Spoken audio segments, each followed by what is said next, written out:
La paciencia de Dios. Génesis 28:15. Pregunto, esto no está en el bosquejo, así que el bosquejo es muy largo, tiene muchos puntos, así que no se me asusten, pero aparte de que es largo, esto no estaba en el bosquejo. La paciencia de Dios, ¿tiene límite o no tiene límite? Tiene límite, ¿verdad? Y podríamos decir que ya nos hemos topado alguna vez con el límite de la paciencia del Señor, o estamos jugando a ver si lo encontramos todavía. Qué pregunta, ¿verdad? Dios es bueno y seguimos la nuestra. Dios es bueno y seguimos la nuestra. Pero la paciencia de Dios tiene límite también. Amén. Si su misericordia es grande, no tenemos ninguna duda. Su paciencia es inmensa, no tenemos ninguna duda. Pero Dios es juez justo. Es juez justo. Y el pecado no lo tolera, y la desobediencia tampoco. Así que sí, la paciencia de Dios tiene un límite, y mejor que no lo encontremos. Amén. Vamos a tomar esto como consigna durante todo el mensaje. Vamos a proponernos nunca encontrar el límite de la paciencia del Señor. ¿Qué le parece? Nunca encontremos el límite. Si el Señor nos está hablando de hacer algo, hagámoslo. No esperemos a que esa paciencia se agote. Amén. Génesis 28, versículo 15. Un poquito más adelante en el libro de Deuteronomio, también capítulo 28, habla de las bendiciones de la obediencia y las maldiciones de la desobediencia. Y siempre que hablo de esto me llama la atención lo mismo. Las bendiciones de la obediencia están excelentes, pero son 15 versículos. Te bendeciré de esta manera vas a ser cabeza y no vas a ser cola, vas a prestar y no vas a pedir prestado, vas a ser bendito el fruto de tu vientre, un montón de bendiciones que están espectaculares. Ahora, las maldiciones por la desobediencia son atroces y son 45 versículos, o 60. Me parece que son 60, ahora no recuerdo, pero son muchos más. Tranquilamente 3 veces más la cantidad de maldiciones por la desobediencia que las bendiciones por la obediencia. Así que es impresionante llegar al límite de la paciencia del Señor. Si hemos alcanzado el límite de su paciencia, estamos en un grave problema. Así que vamos a proponernos no llegar nunca a ese límite. Amén. Génesis 28:15 dice: he aquí, yo estoy contigo y te guardaré por donde quiera que fueres, y volveré a traerte a esta tierra, porque no te dejaré hasta que haya hecho contigo lo que te he dicho. Amén. ¿Qué pasó? ¿Se me movió el cable ahí? Tocale un poquito el cable. Está un poquito mañosa la compu. He aquí, yo estoy contigo y te guardaré por donde quiera que fueres, y volveré a traerte a esta tierra, porque no te dejaré hasta que haya hecho lo que te he dicho. Por eso digo que no podía ser más oportuno este texto. El Señor nos va a guardar de camino allá y a la vuelta, porque no nos va a dejar hasta que haya hecho con nosotros lo que nos dijo que va a hacer. Amén. Y esto se lo trasladamos a ustedes también. El Señor no va a dejar de hacer con vos lo que te dijo que va a hacer. Así que, ¿querés tomarte algún recreo? ¿Querés hacer algo? Andá, pero el Señor te va a volver a traer. Señor, te damos gracias esta noche por esta palabra. Permítenos desglosarla, encontrar cada detalle, Señor, de lo que tú nos vas a hablar. Poder inspirarnos, Señor, con los ejemplos de los personajes bíblicos, Señor, que han hecho bien las cosas. Y poder, Señor, identificarnos con quienes han hecho mal las cosas y entender, Señor, cómo arrepentirnos, cómo volvernos del mal camino, Señor, para que no nos pase lo malo que hayan pasado estas personas, Señor. Permítenos no encontrar nunca el límite de tu paciencia, sino siempre disfrutar de tu misericordia, Señor, y poder arrepentirnos a tiempo de las cosas que hayamos hecho mal. Exaltamos tu nombre, Señor, y en esta noche nos disponemos, Señor, a que tú hagas con nosotros lo que te has propuesto. Permítenos, Señor, centrarnos en tu voluntad y que tu presencia siempre vaya con nosotros, Señor. Que tu presencia nunca se aparte de nosotros. Que nunca tengamos esa sensación, Señor, de que tu espíritu sea apartado, sea alejado, sino que siempre podamos sentirte cerca, Señor, poder hablarte, poder estar, Señor, seguro de que tú estás acompañándonos y poder hacer las cosas de esa manera, con seguridad, con certeza de que tú estás alrededor nuestro. Te exaltamos, te bendecimos, Señor. Amén y amén. Bien, el primer punto que tengo para mencionarles es algunos ejemplos bíblicos de algunas personas. Y yo busqué algunos desobedientes. Si alguno se siente aludido, no apunté a nadie específicamente, es pura casualidad, pura coincidencia, sí. El primer personaje bíblico, bueno, hay muchos personajes bíblicos desobedientes, pero nos quedamos con 4, ¿sí? Esta mañana, charlando, anotamos solamente 4 para no hacer tan extensa la lista. Y el primero fue el personaje de Caín. Caín y Abel, los hijos de Adán y Eva. Y este Caín era un tipo desobediente y que no tuvo ejemplo anterior de alguien desobediente. Tenía a su papá, Adán, bueno, sí, tuvo el ejemplo de los padres, pero se enteró, digamos. Él no estaba cuando los padres desobedecieron, ¿sí? Se enteró después. Y llevan la ofrenda al Señor. Abel lleva una ofrenda que es aceptada. Caín lleva algo que el Señor no le agradó. Y Caín se enojó y planeó hacer algo contra su hermano. Y el Señor lo advierte, le dice, ¿qué vas a hacer? Ojo. Y a pesar de la advertencia del Señor, este tipo desobediente hizo lo que había pensado, llevó adelante su plan. Y el Señor lo maldice, lo castiga. Dice, la tierra ya no te va a dar su fuerza, vas a ser errante y extranjero. Y este hombre dice, bueno, grande es mi castigo, cualquiera que me encuentre me va a matar. El Señor le dice, cualquiera que mate a Caín va a ser castigado 7 veces. Entonces pone señal sobre Caín para que pueda vivir mucho tiempo y para que nadie lo mate. Y yo supongo que en ese tiempo largo que vivió, habrá logrado arrepentirse de haber sido desobediente. Pero creo que Caín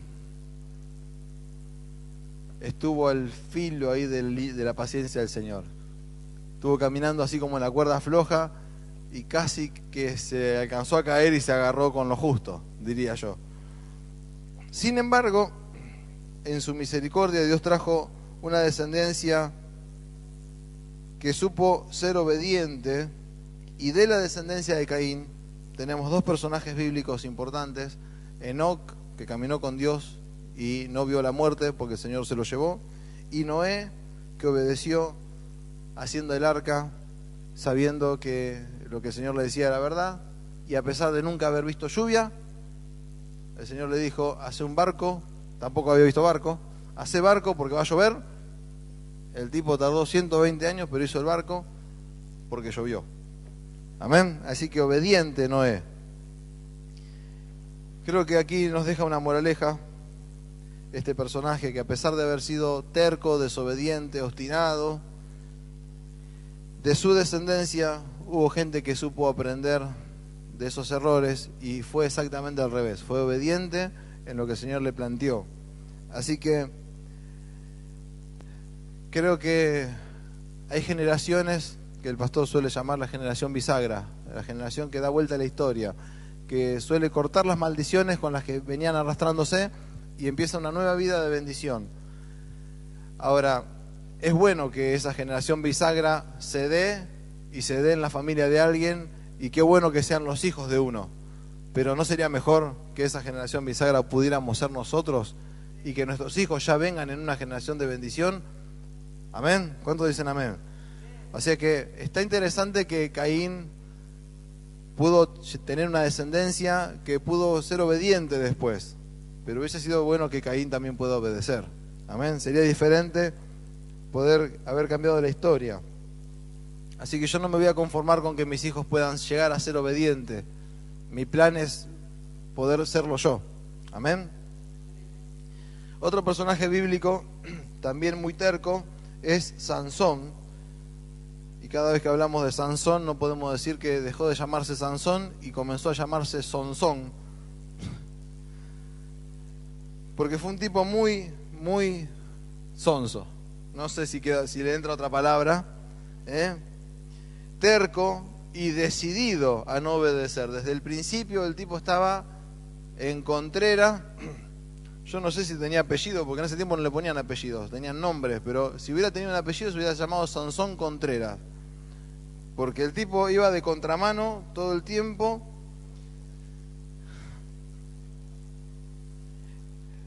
Así que, decidido a no obedecer, terco desde el principio, y cuando su vida perdió el sentido, cuando ya estaba en las últimas, reaccionó. El Señor lo había ungido con una fuerza especial para matar filisteos, así literalmente. Los filisteos eran un pueblo que los tenían de hijo a los hebreos, más o menos como Newell y Central, que Newell lo tiene de hijo a Central, mentira, chiste aparte.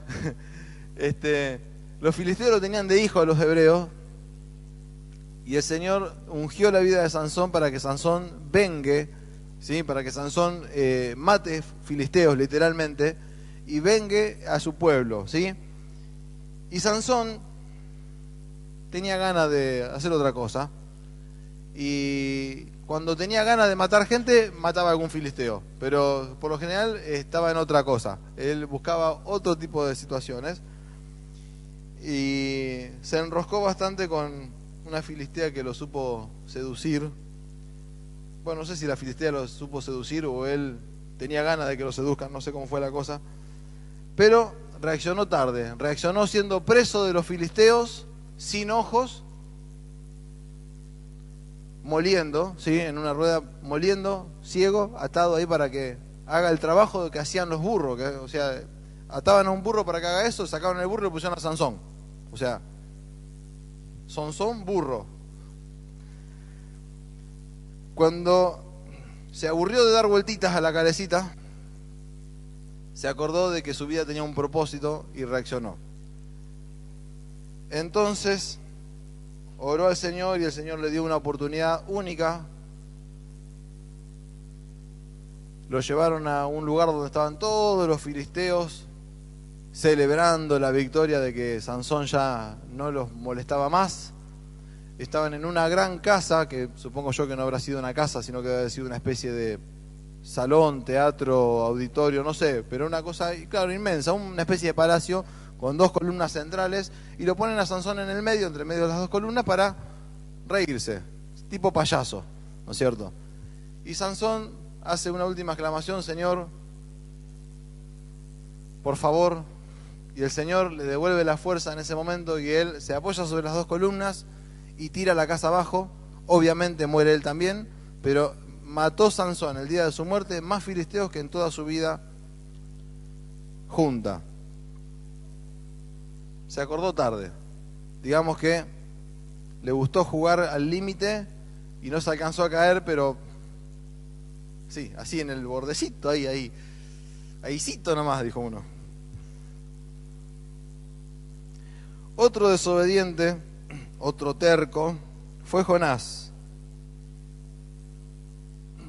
El Señor le dio un mensaje a Jonás y Jonás estuvo decidido a no obedecer también desde el principio. No solo que no quiso obedecer, sino que se toma, ya conocemos la historia, el Señor lo manda a Nínive, él se va para Tarsis. Es como decir que el Señor te manda para, no sé, el norte y el otro va para el sur, o sea, todo al revés, exactamente al revés. Se levanta una tormenta, la gente del barco dice: acá tenemos un problema, hay alguien que está desobedeciendo al Señor. Tiran la suerte y cae sobre Jonás. Gente incrédula que entendía lo que estaba pasando, y Jonás se hacía el salame. Lo tiran al agua, viene un pez, lo traga, lo lleva, dicen que lo escupe en Nínive, ¿sí? Y nosotros tenemos muy literal la historia, pero resulta que Nínive no estaba en la playa, no tenía playa Nínive, así que lo acercó, digamos, le dio un aventoncito y lo dejó cerca, y habrá tenido que caminar un poco hasta Nínive. La cosa que empieza a recorrer la ciudad, diciendo que el Señor va a destruir la ciudad, y la ciudad se arrepiente. En 3 días de campaña, sin música y sin grupo de adoradores, el tipo solo caminando, 3 días de campaña, la ciudad se arrepiente, hacen arrepentir hasta los animales. Se visten todos de luto, y la ciudad se arrepiente y el Señor no destruye la ciudad. Y encima se enoja este hombre. Qué tipo terco, por favor. El Señor lo manda a hacer algo, se va para otro lado, el pez más obediente que Jonás lo busca y lo lleva.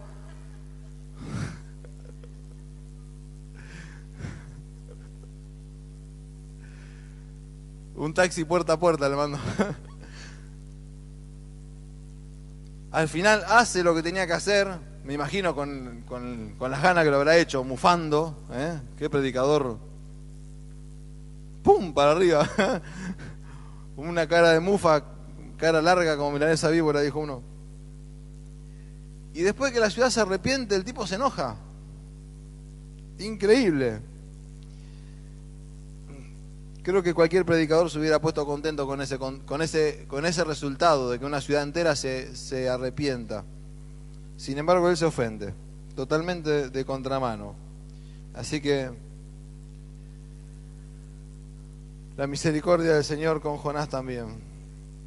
Y un personaje al que tenemos en muy alta estima, y siempre se dice que es un personaje conforme al corazón de Dios, y siempre hablamos del rey David, así como qué tipo bárbaro que fue, los salmos que escribió, cómo reinó sobre Israel, qué justo que fue.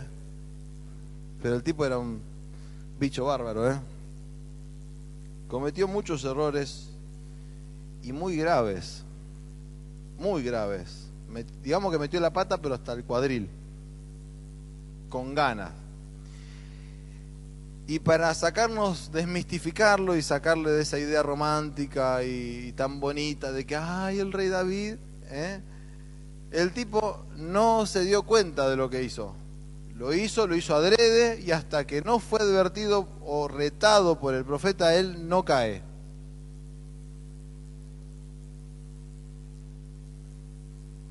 No sé, habrá pensado, acá me la mandé, pero nadie se enteró, listo, ya está. Hagamos la vista gorda, no pasó nada, listo, está todo bien. ¿La cuento? Y bueno, la cuento. Bueno, vamos a contar una sola. Vamos a contar la más grave de todas. Acá mi esposa me dice que cuente la historia. Resulta que Israel estaba en guerra y el rey no fue a la guerra. Él tendría que haber ido a la guerra con el ejército, como todos los reyes, pero tenía ganas de estar de vacaciones, no sé. Salió a la terraza a pasear y había una chica que estaba duchando en la terraza. Y el rey dijo, wow. Entonces la llamó, quedó embarazada. Llamó al marido que estaba en la guerra. Le dijo, quédate una noche en tu casa, está todo bien. El tipo, una responsabilidad bárbara, no se metió a su casa, se quedó durmiendo en la puerta, porque dice, ¿cómo mis compañeros están peleando y yo voy a estar teniendo paz y placer y tranquilidad en mi casa? Entonces no entró a su casa, se quedó en la puerta. Entonces a David se le complicó el panorama ahí. No le pudo meter el perro a Urías, no le pudo engañar. Entonces lo llamó y dice, vení, te voy a mandar una carta para el jefe del ejército. Y le pone en la carta, metémelo Urías en el frente de batalla y asegúrate de que se muera. Así literalmente. Y le dio la carta y Urías mismo llevó su sentencia de muerte y se la dio al jefe de guerra. Lo ponen en el frente de batalla, obviamente Urías murió. Y no sé si el mismo día o unos días después llega el informe: rey, hemos perdido esta batalla, pero Urías murió. O sea, no fue para la mona en la guerra, pero Urías murió. Y el rey no se preocupó por la guerra. El rey quería que Urías muera. Entonces dijo, uy, caramba, pobrecita, está sola la mujer. Caramba. Y se la trajo a vivir al palacio con él. Sin querer queriendo, con toda la intención, dirá el chavo. Entonces, él pensó que ya estaba. En ese tiempo no se hacían ecografía, así que no le pedían la fecha de la última como se pide actualmente. Entonces no sabían, no calculaban los días, porque ahora el médico te dice, ¿cuándo fue la última? Y entonces uno dice, y quedó embarazada en tal fecha. ¿Ya?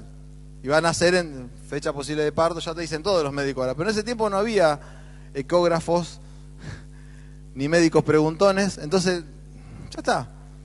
Mes más, mes menos, semana más, semana menos. El pibe era 7 mesinos, pobrecito. Y ya está. Él pensó que estaba todo listo. Hasta que viene el profeta y le cuenta una historia de que un hombre tenía muchas ovejas y que un hombre tenía una sola, que la cuidaba, y que el que tenía muchas ovejas fue y se la robó. Entonces el rey se enoja y dice, ese hombre tiene que morir. Y el profeta le dice, caramba, sos vos. Ups, sos vos. Ese es el famoso y conocido rey David.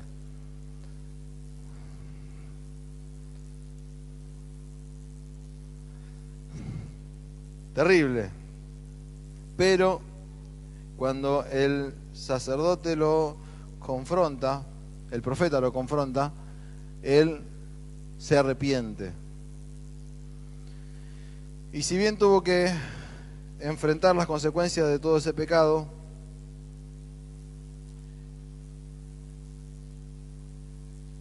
ese hijo falleció, pero el segundo hijo de Betsabé fue Salomón, que fue el que lo sucedió en el reino. Así que el Señor restauró esa situación, obviamente con una consecuencia para David, pero la moraleja acá es que no está mal recibir el reto. Es decir, cuando alguien te dice, ojo que estás haciendo mal, hasta el momento no está mal que recibas el reto. Lo que está mal es no reaccionar como corresponde después. ¿Qué hubiera pasado si David decía, no, mentira, ¿quién te contó? ¿Te enteraste por WhatsApp? Ay, no me di cuenta, subí la foto al Facebook, dijo. ¿Cómo te enteraste? Dijo David. Porque esa es otra cosa, ¿no? Esa es otra cosa. En ese momento no había nada de redes sociales. Si el profeta no se lo decía al Señor, el profeta no lo sabía. Ahora faltamos al culto y vamos al baile y encima subimos la foto al Facebook. Y después pretendemos que el pastor no se entere.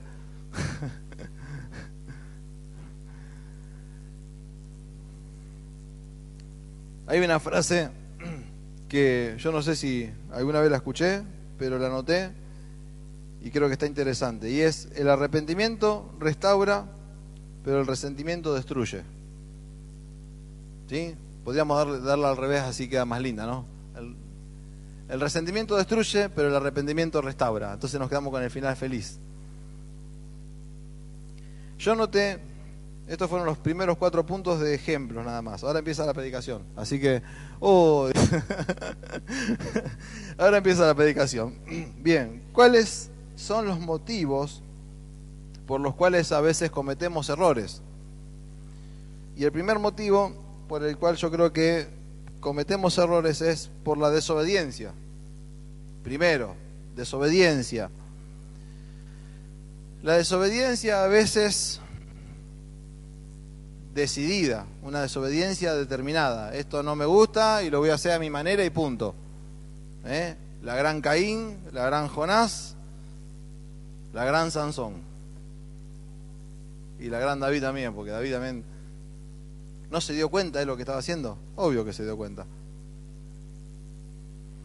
Tuvo que esperar que se lo diga el profeta. A veces las desobediencias son por terquedad. A veces son por... Yo anoté la palabra metejón acá. No sé si se interpreta del todo. ¿Qué fue lo que tenía David? Se le salieron los ojos a David, se le cayeron las babas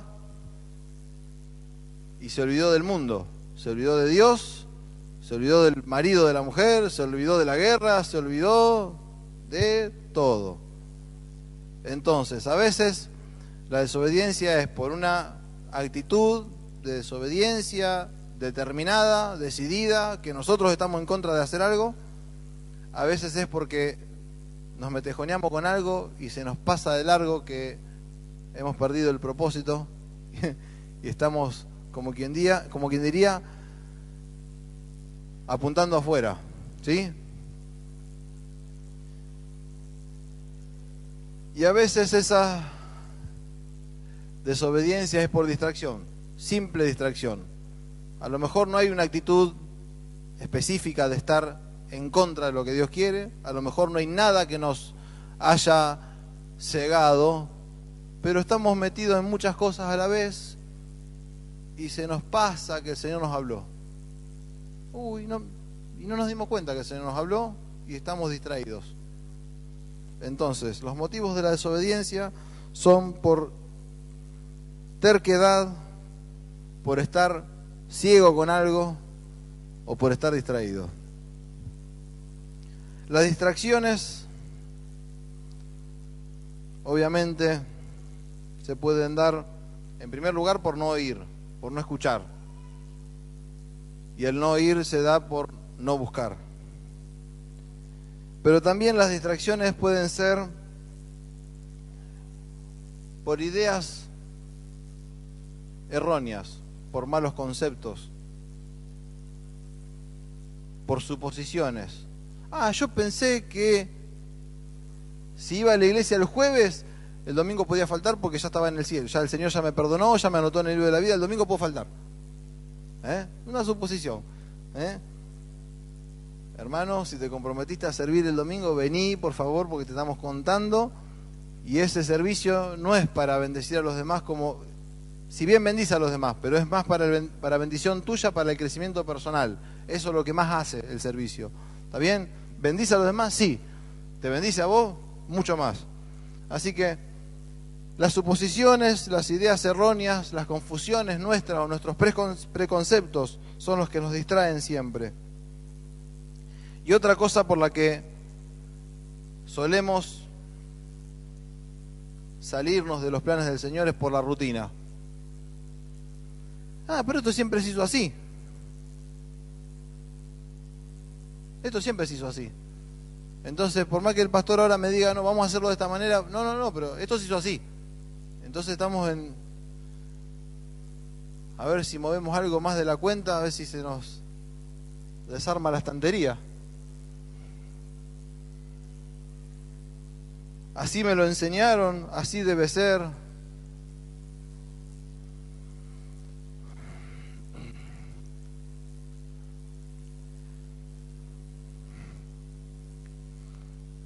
Estoy tratando de usar un ejemplo que no molestes, pero...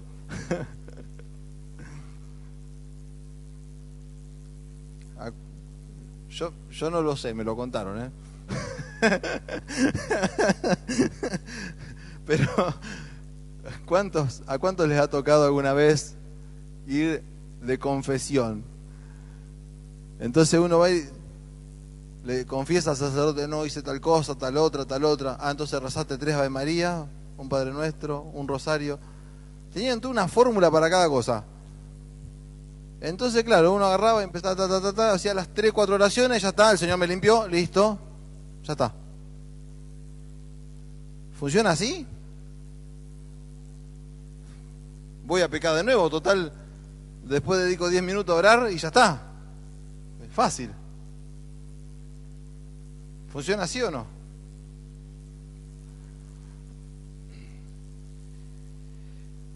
Lo importante es poder buscar la voz del Señor para saber qué nos dice y hacerle caso.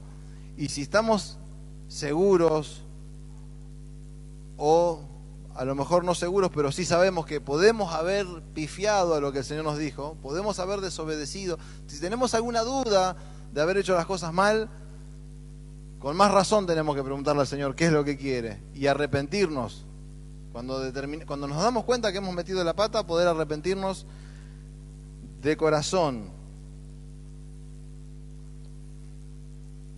Bueno, voy el domingo a la iglesia, le pido al Señor que me perdone, le digo al pastor que me ore y ya está. Después sigo en la mía.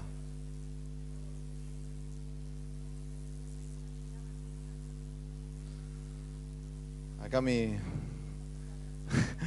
apuntadora me tira letra. Ah, tranquilo, no te apures.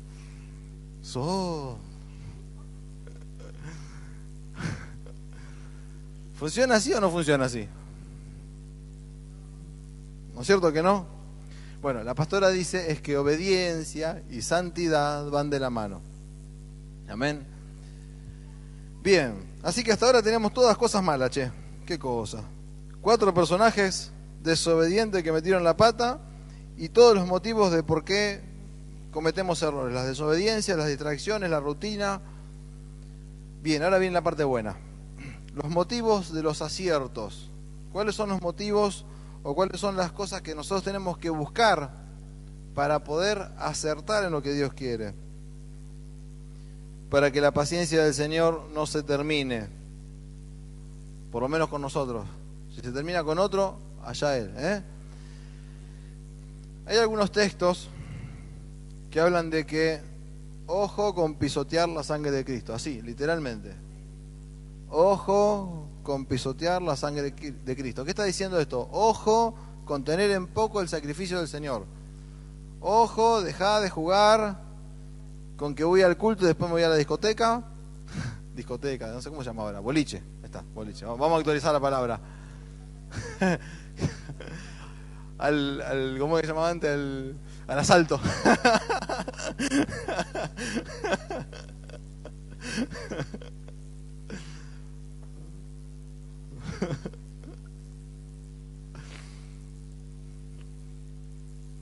Ojo con pisotear la sangre del Señor. Ojo con no valorar.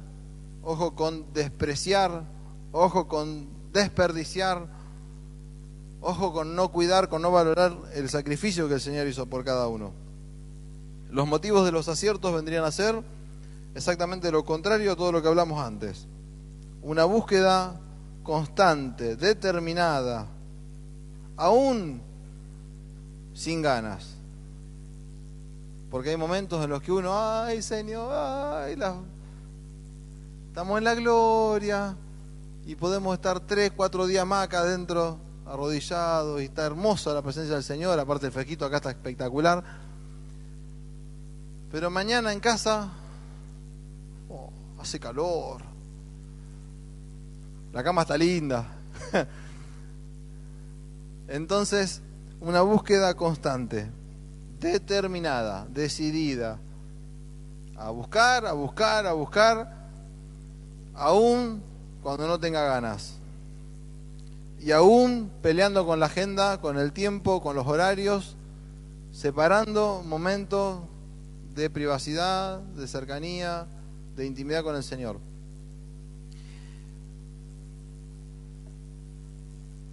Sobre fin de año siempre, para el mes de septiembre, agosto y septiembre, o septiembre y octubre, siempre presentamos el plan de 40 días de ayuno y oración y renovación personal. También, mes y medio, 2 meses más, vamos a estar comenzando posiblemente con Invasión del Amor de Dios. Invasión del Amor de Dios, una sola o 2 veces de todas las que lo hicimos ya, que ya van 6, creo, 1 o 2 veces solamente nos metimos en el plan previo de ayuno y oración.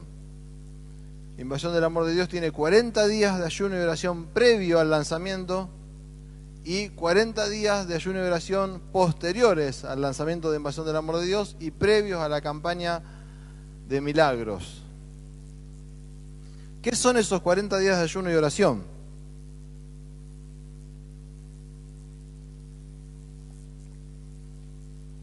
Alguien me preguntaba hace unos días, ¿cómo es ese ayuno de 40 días? Algunas personas, tomando conceptos erróneos, o mala información, o malos ejemplos, ayunan 40 días sin comida, sin bebida, hasta sin caramelos. Y si llegan al día 40, pasan por debajo de la puerta.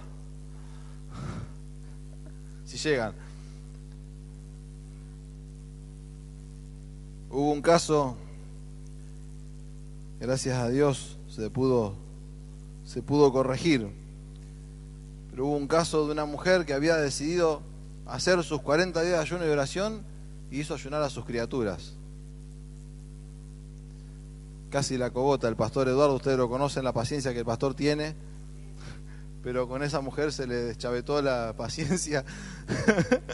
Encontró el límite de la paciencia del pastor Eduardo, esa mujer.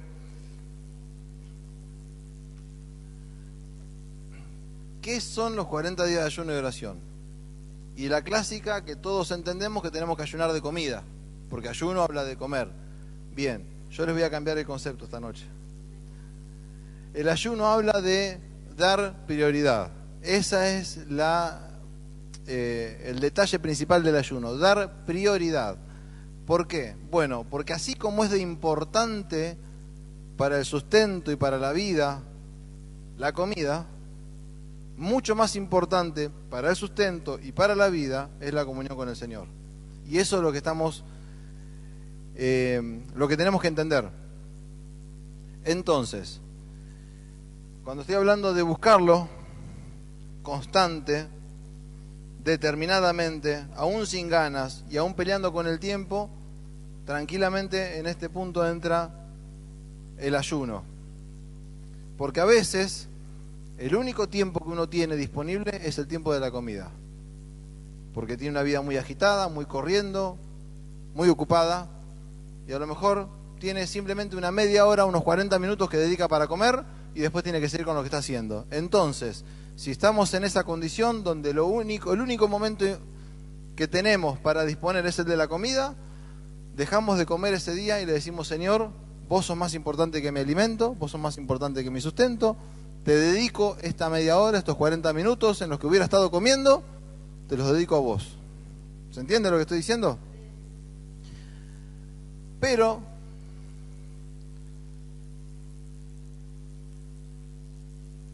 a pesar de que estamos muy corriendo en muchas cosas, tenemos muchas veces otros tiempos que son más largos que la comida a veces, y que ni siquiera son buenos, son más bien llevándonos para otro lado, como por ejemplo la televisión, internet y otras hierbas. De nada sirve que yo deje de comer ese día y le dedique al Señor 30, 40 minutos en el espacio de la comida, si después me pierdo 2 horas en internet,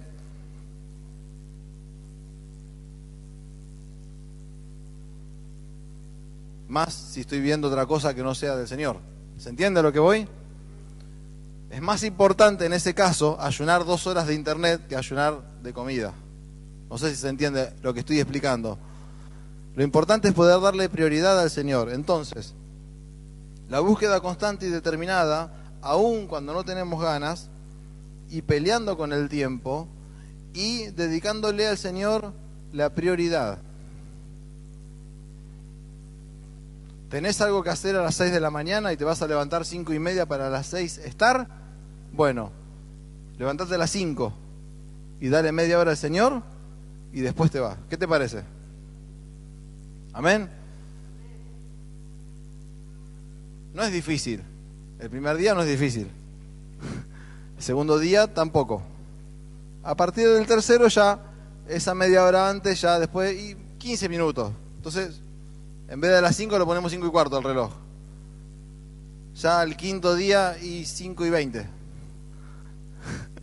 Y al sexto día 5:25. y antes de la semana ya nos estamos levantando 5:40 y ya vamos derecho a lo que tenemos que hacer, ni buen día, Señor. Búsqueda determinada, constante, aún sin ganas, pero dándole la prioridad al Señor. ¿Amén? Bien, segundo punto, y ya empiezo a redondear antes de empezar a conocerle las muelas, porque algunos les veo las muelas de acá. No. Segundo punto, el primero fue buscarle. ¿Y para qué le buscamos? Para escucharlo.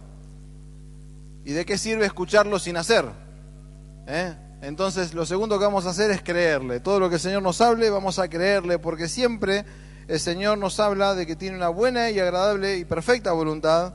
Siempre nos dice que sus caminos son más altos, que sus pensamientos son de bien. ¿Sí? ¿Cuántas palabras hay?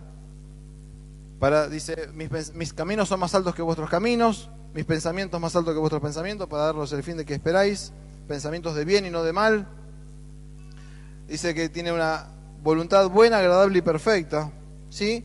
Así que buscamos, oímos, creemos para obedecer. Amén. Vamos a buscarlo, vamos a oírle, vamos a creerle para obedecer. Por más que parezca una locura lo que el Señor nos hable, aunque sea en contra de la corriente, aunque recibamos críticas desaprobatorias. La otra vez escuchaba una predicación y creo que ya lo comenté, pero lo voy a hacer cortito. Me mira medio raro mi esposa. ¿Vas a necesitar lente? ¿Tenés estrabismo? No. No.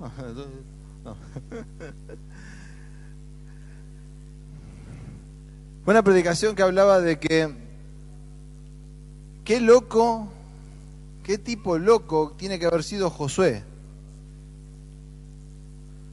¿Para qué? Convenza a un pueblo de aproximadamente 2 millones de personas, que es más o menos el doble de la ciudad de Rosario nada más, a rodear los muros de Jericó en silencio. Durante 7 días lo mismo, y el último día rodearlo 7 veces en silencio y gritar en la última vez. Ahora, la estrategia del Señor era muy loca, pero Josué tenía que estar de remate. ¿Quién de nosotros no lo hubiera juzgado a Josué? ¿Qué se fumó? ¿Qué se tomó? ¿Se quedó dormido con el espiral y le afectó el cerebro? Tenía frío, puso el brasero y se ve que se contaminó. ¿Qué se fumó este tipo? ¿Qué hubiéramos hecho nosotros estando dentro del pueblo de Israel? ¿Hubiéramos sido de los que dicen, sí, vamos a creerle a Josué porque el Señor le habla? ¿Hubiéramos sido de los que, este está pirata? Ahora, ¿qué tipo loco? Sin embargo, obedeció a lo que el Señor le dijo y hasta el día de hoy seguimos hablando de Josué, que llevó adelante esa estrategia que el Señor le dio y sin empuñar un arma de guerra, los muros se cayeron y la arqueología confirma que los muros explotaron, que los muros cayeron de adentro hacia afuera como una implosión, desde adentro hacia afuera.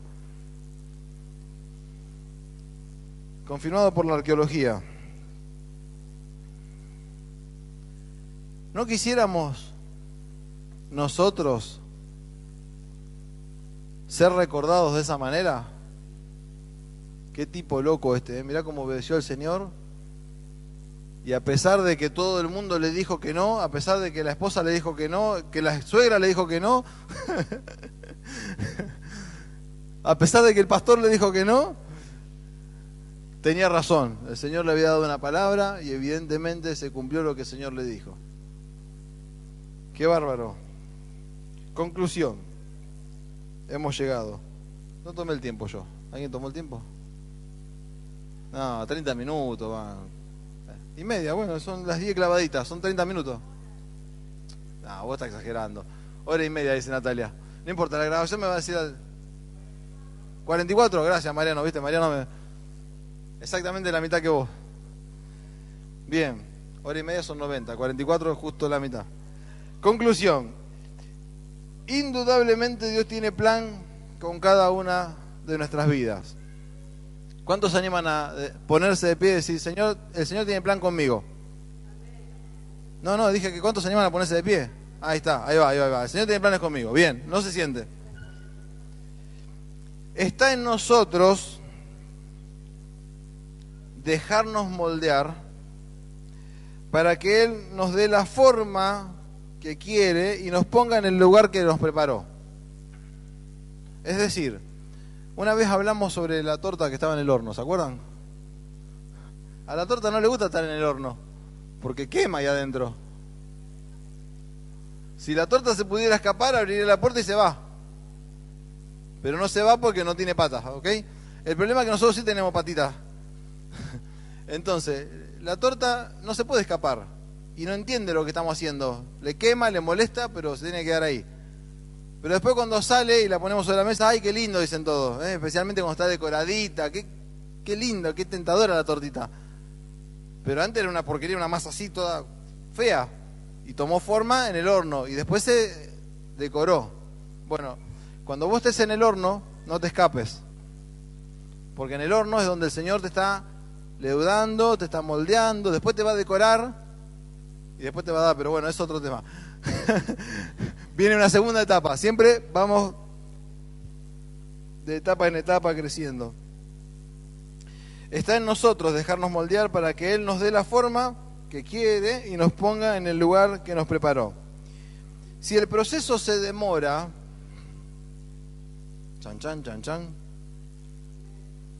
si las pruebas son cada vez más largas, ¿no será que nos hemos escapado del horno?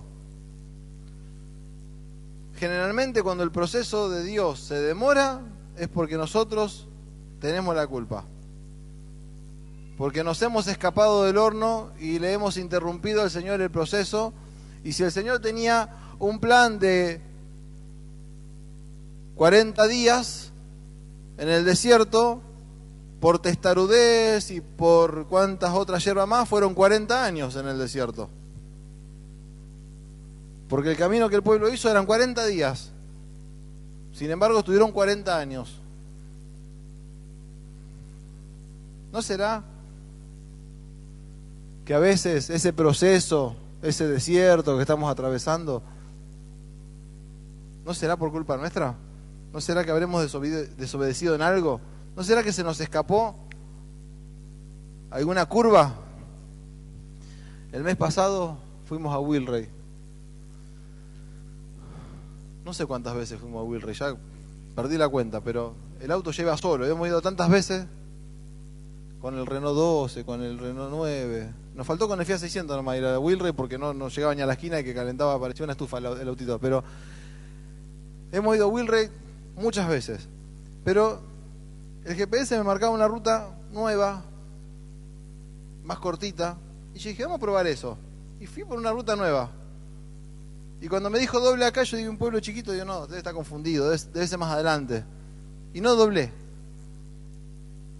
Hice como 100 kilómetros de más. Fuimos hasta Pergamino, una vuelta bárbara hicimos. Porque no le hice caso a la indicación. Si el proceso se demora, la mayoría de las veces es por nuestra culpa. No nos vamos a arriesgar a encontrar el límite de la paciencia del Señor. ¿Qué les parece? ¿Cuántos saben la historia de Colón cuando descubrió América? ¿La historia de Colón la saben? Estaba la discusión que si la Tierra era una especie de plato redondo que tenía un límite o si la Tierra era redonda. Entonces ellos salieron con las calaveras pensando en encontrar el límite. O sea, fueron a investigar a ver si se caían o si encontraban otra cosa. Y encontraron tierra. Y dijeron que lo encontró Colón, pero mentira. Porque se llama América, no se llama Colonia. Ahora, ellos estaban buscando el límite. Colón estaba buscando el límite. Y le salió bien porque no lo encontró. El tema es que nosotros a veces jugando podemos encontrar el límite. Amén. Vamos a determinarnos esta noche a no encontrar el límite. A que cada muestra de la misericordia del Señor sepamos aprovecharla, sepamos atesorarla, capitalizarla y decir, esto me tiene que servir para aprender, de acá en más voy a estar más atento, no me voy a distraer, no voy a demorar más el proceso de crecimiento que el Señor tiene para mí, no voy a demorar más lo que el Señor tiene para mi casa, para mi familia, para mi futuro. Amén. Yo los quiero invitar a pasar adelante, aquí delante al altar, y vamos a sellar esta reunión con este pacto de no jugar con la misericordia del Señor, no desperdiciar ni una gota de su sangre, no desperdiciar ninguna muestra de misericordia de parte del Señor y poder tener un corazón sincero, un corazón genuino, que se arrepienta cada vez que encuentra un error.